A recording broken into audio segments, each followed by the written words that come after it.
মা, তোর বিয়ের কথা উঠছে ঠিকই, কিন্তু তারা বলছে ফ্রিজ, মোটরসাইকেল, টিভি আরো 2 লাখ টাকা রাখা ছাড়া নাকি বিয়ে হবে না।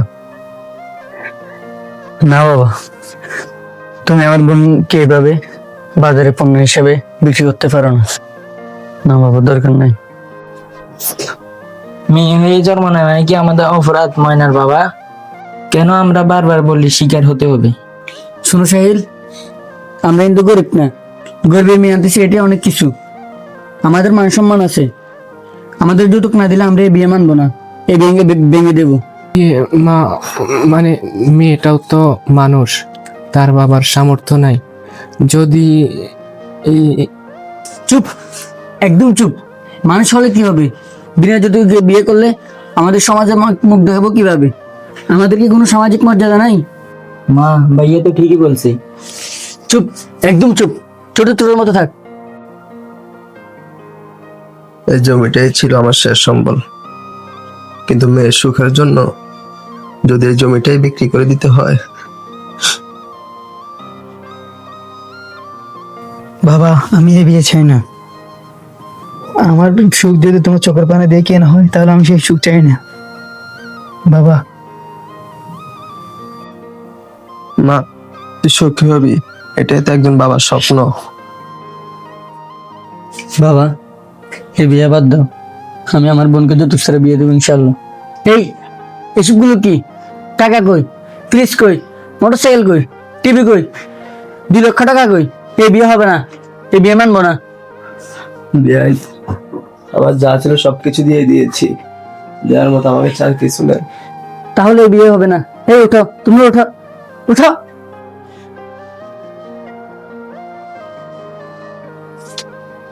হায় হায় রে, সর্বনাশ হয়ে গেল রে, কি হলো? হায় হায় হায় হায় হায় হায়। এই কি হয়েছে? বসেন, আপনারা বসেন। সমস্যাটা কি আপনাদের?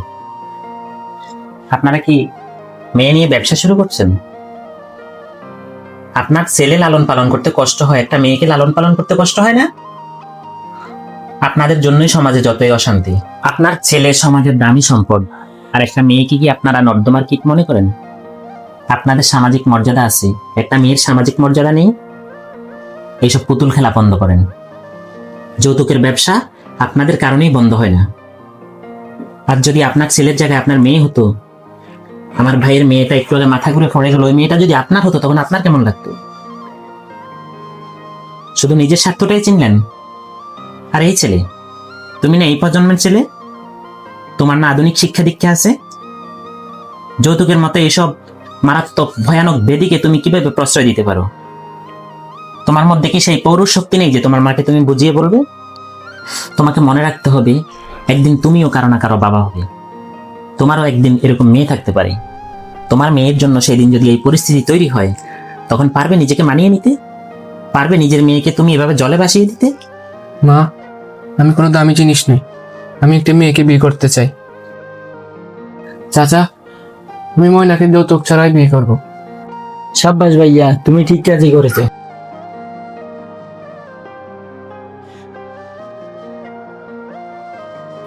আল্লাহ তোমাদের রহম করুন বাবা, আল্লাহ তোমাদের কবুল করুন। এই অন্যায়ের বিরুদ্ধে দাঁড়িয়ে তোমরা সমাজের চোখে আঙ্গুল দিয়ে দেখিয়ে দিয়েছো এই প্রজন্মের ছেলে মেয়েরাই পারে সমাজকে বদলে দিতে। আল্লাহ যেন তোমাদের কবুল করেন। যৌতুক একটি প্রথা নয়, এটি একটি অভিশাপ। একটি মেয়ের জীবন কোনো দামের বিনিময়ে নয়। আজই না বলুন যৌতুককে।